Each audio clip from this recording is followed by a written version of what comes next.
29 na katao ang naaresto matapos salakayin ng pulisya ang isang huweteng operation sa barangay CP Daraga Albay. Ayon kay Bicol Police Director, Police Brigadier General Erosito Miranda, isinagawa ang operasyon matapos makatanggap ng ulat mula sa publiko at media.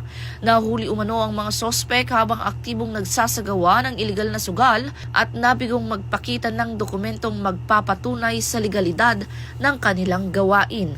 Nasamsam ng pulisya ang mga huweteng booklet, columnar pads, calculators, electric tambiolo, at humigit kumulang 240,000 pesos na bet money. Nahaharap ang mga suspects sa kasong paglabag sa illegal numbers game law.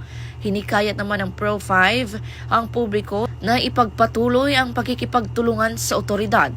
Ang matagumpay na operasyon ay sumasalamin sa layunin ng bagong PNP para sa bagong Pilipinas. Serbisyong mabilis, tapat at nararamdaman.